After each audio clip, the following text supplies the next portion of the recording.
علامہ محمد اقبال فرماتے ہیں کہ شعور و ہوش و فکرت کا معاملہ ہے عجیب، شعور و ہوش و فکرت کا معاملہ ہے عجیب، مقام شوق میں ہیں سب دل و نظر کے قریب، اور میں جانتا ہوں کہ ملت کا حشر کیا ہوگا، مسائل نظری میں پڑ گیا خطیب، اور سنائے گا کون اقبال کا یہ شعر غریب،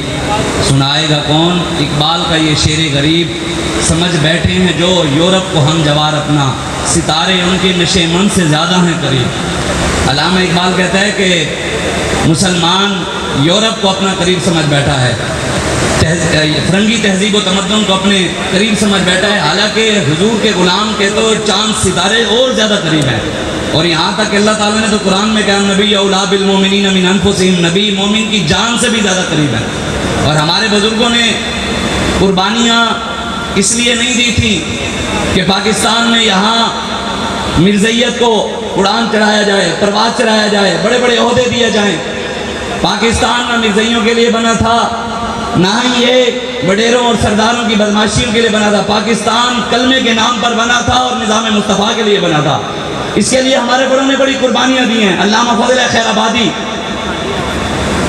آپ کے بارے میں ہمارے بزرگوں نے لکھا ہے کہ ہاتھی پہ بیٹھ کر پڑھنے جاتے تھے آپ، شہزادے تھے، اتنے بڑے لینڈ لارڈ ہاتھی پر بیٹھ کر شاہ عبدالعزیز محدث دہلوی کے مدرسے میں آپ پڑھنے جاتے تھے، اور 40,000 شعر آپ نے حضور کی شان میں عربی میں لکھے ہیں۔ اتنے بڑے لینڈ لارڈ پیسے والے جب دین پر وقت آیا پھر انگریز کے مقابلے میں کھڑے ہو گئے، پھر یہ نہیں کہ ان کے جا کر گن گائے،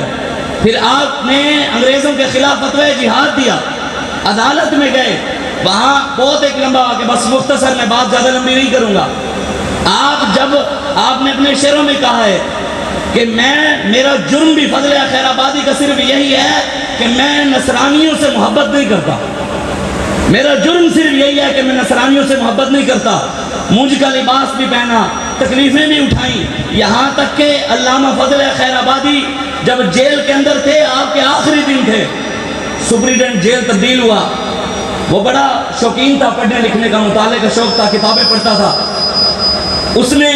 ایک فارسی کی کتاب اٹھائی ہوئی تو اس کے ساتھ ایک بندہ تھا، مسلمان تھا، عالم دین تھا، اس کو اس نے وہ کتاب دی، اس نے کہا کہ یار یہ مجھے سمجھ نہیں آ رہی اس کی فارسی کی، اس میں یہ مسئلے مجھے سمجھا دو، اس نے کہا ٹھیک ہے آپ دے دیں۔ اب جب انہوں نے دیکھا تو سمجھ ان کو بھی نہ آئی، تو وہ جیل کے اندر ایک بزرگ کال کوٹری کے اندر علامہ فضل خیر آبادی موجود تھے، وہ کتاب ان کے پاس لے گئے، ان کو دی، انہوں نے وہ کتاب اٹھائی، ایک رات کے اندر اس کے سارے مسئلے حل بھی کیے اور ساتھ حاشیہ بھی لکھا، صبح وہ کتاب اس کو دی، انہوں نے وہ جا کر اس سپریڈنٹ جیل کی میز کے اوپر وہ کتاب رکھ دی، جب وہ آیا اس نے کتاب کھولی اور اس نے وہ ساتھ جو حاشیہ پڑھا اس کے سارے مسئلے کا حل اس نے دیکھا، وہ حیران رہ گیا، اس نے کہا یار آپ اتنے بڑے ہوئے عالم، اتنے اچھے عالم دین ہیں، یار آپ مجھے پتہ ہی نہیں تھا۔ انہوں نے کہا میں نہیں، اس جیل کے اندر ایک کوٹری کے اندر فضل خیر آبادی ہے، یہ انہوں نے مسئلہ حل کیا ہے، اس نے مجھے لے چلو، گئے، وہ انگریز دیا، اس نے جا کر فضل خیر آبادی، علامہ فضل خیر آبادی کو کہا،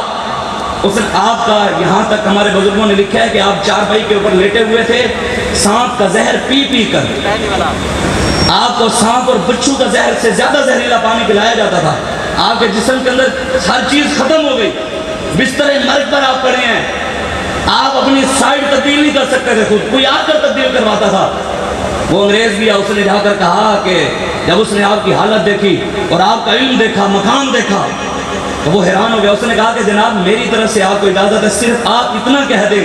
جو یہود و نصارہ کے خلاف، نصرانیوں کے خلاف آپ نے فتوی جہاد دیا ہے، آپ وہ کہہ دیں کہ مجھے پتہ نہیں ہے کہ وہ کس نے دیا ہے، میں آپ کو چھوڑ دوں گا، انگریز جانے میں جانوں، میں آپ کو لے جا آپ کا علاج بھی کرواؤں گا۔ ہمارے بزرگوں نے لکھا ہے کہ آپ کی رگوں کے اندر خون فاروق اعظم کا تھا، بڑے بستر مرگ پر تھے، بڑے بستر مرگ پر تھے، لیکن شیروں کی طرح جو ہل نہیں سکتے تھے، شیروں کی طرح آپ چارپائی سے چھلانگ لگا کر کھڑے ہوئے، فرمایا تم نے یہ کیا کہہ دیا، یہ جو فتوی جہاد ہے یہ میں نے دیا ہے اور مجھے کہتے ہیں فضل خیر آبادی۔